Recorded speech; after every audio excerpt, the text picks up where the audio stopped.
Hi.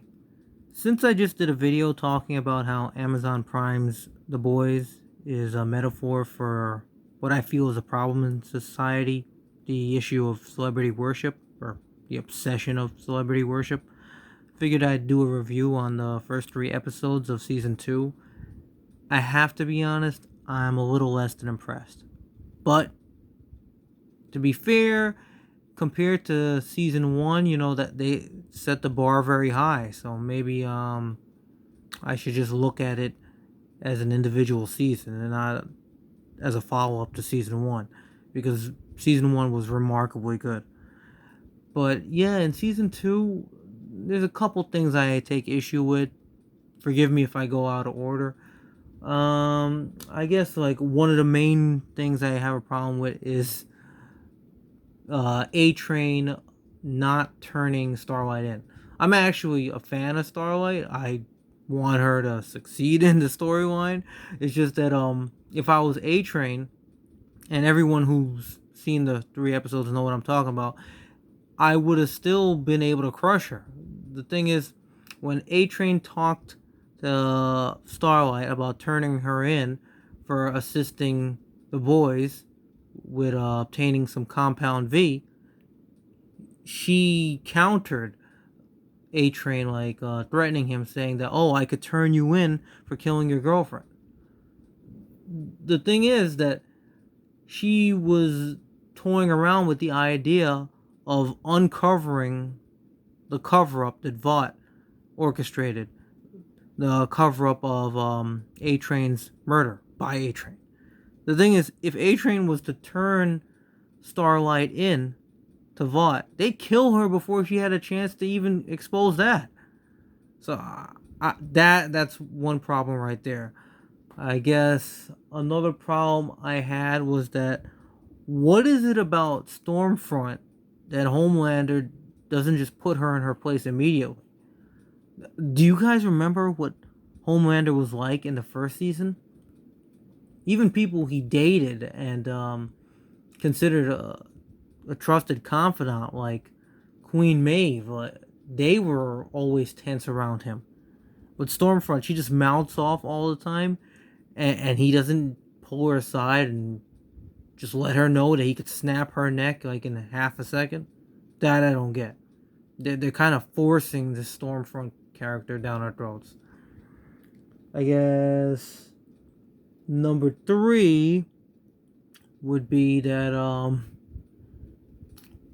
Kamiko, the soup terrorist, or she was supposed to be a soup terrorist. She's one of the good guys now and one of the boys. That she constantly is able to tame her brother, who has this power of telekinesis. That I don't get. Like he can literally suspend you in the air before you get a chance to touch him. But because of her super strength and I think super speed as well, she's able to constantly tame him. But whatever. I guess another thing would be that, that the whole issue of exposing Vought for using Compound B on babies, it just seems to be brushed away in a matter of seconds. At least it seemed like that by the end of the 3rd episode. And I guess, you know what? That is pretty realistic. That's a good metaphor for real life, because lots of time there are people in the public eye that get forgiven. Their sins get washed away by Hollywood, the press, just because they performed well in a movie or they're a talented athlete or something like that. My previous video talked about Mike Tyson. It's how people just like give him a pass because he is Mike Tyson. And yeah, I do actually see something like that occurring in real life. A large corporation being found guilty of experimenting on human beings, but somehow they get to pawn it off because they said it was just a small faction within the organization and not really the entire organization's goal. but yeah, so I guess I'll give the show credit on that. It just seemed very uneventful. That's my problem with it. Like all this build up with exposing Vought, and then just suddenly, like you see Mr. Edgar just say, "Oh, we're doing an investigation," and like you don't see him in cuffs or anything. Like in the first season, like when they found out about Compound V, the CIA, the CIA hauled Madeline Stillwell's ass into this room and started threatening her and all this shit, and saying that they were gonna not move forward with their military contract. But whatever. What else can I think of? Let's see. How about the fact that they haven't fully explained, even after 3 episodes, well, given some sort of indication as to whether or not Becca, Butcher's wife, cheated on Butcher with Homelander, or whether or not she was raped. It's just I hope if they do reveal that she did consensually have sex with Homelander, that the show works it in that she's just randomly killed by Butcher. Not because I hate her character. To be honest, I find her character very like bland. I don't hate her. I don't love her. I'm indifferent.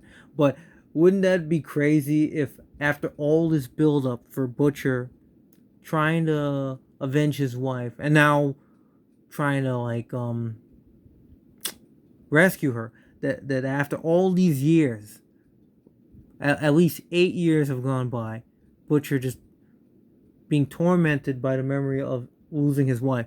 That if in one episode, once he found out that she had consensual sex with Homelander, he just put a bullet in her brain, just like that, in the blink of an eye. Wouldn't that be like the complete descent of the character of Butcher? Wouldn't that be a great story arc for him? I think so. What else do I have a problem with? I guess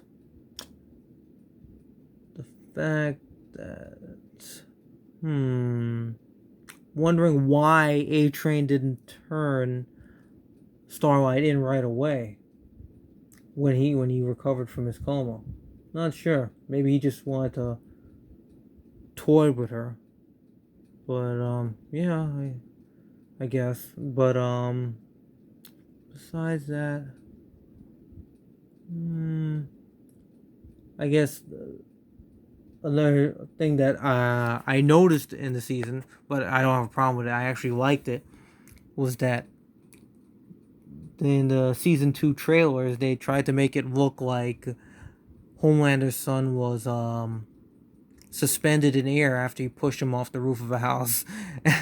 In reality, that was a BS trailer, unless I recall it incorrectly. You let me know in the comments, whoever may listen to this. But in reality, he just passed out when Homelander pushed him. He didn't break any bones or anything because he obviously is super powered like Homelander. We found out because he was able to knock Homelander on his ass when he felt his mother was threatened. But I thought that was funny that they got one on the audience. As for things I like, what else did I like?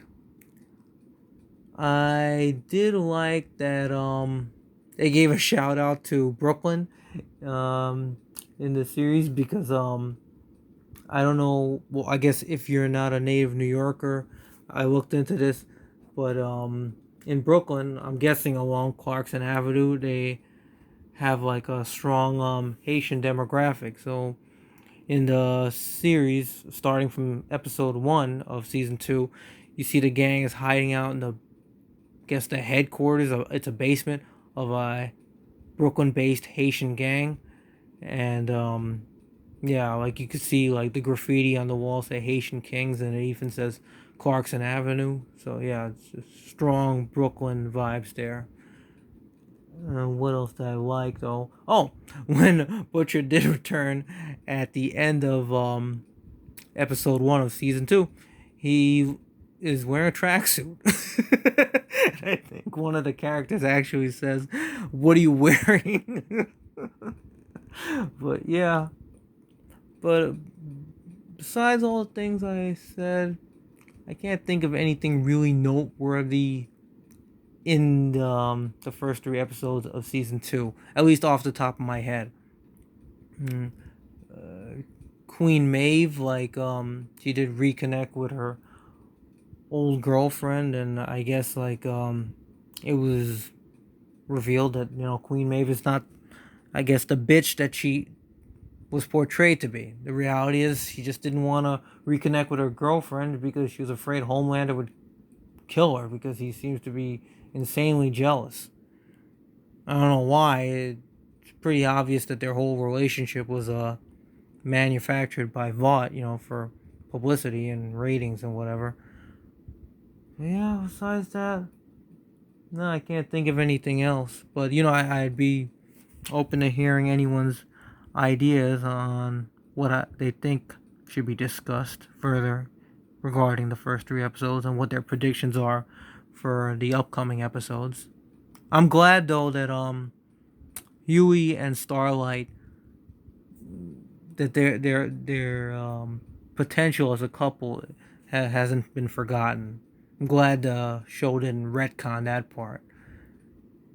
Huey, like, he has some sort of 1980s 16 Candles crush on Starlight, and yeah, it's cute, I guess.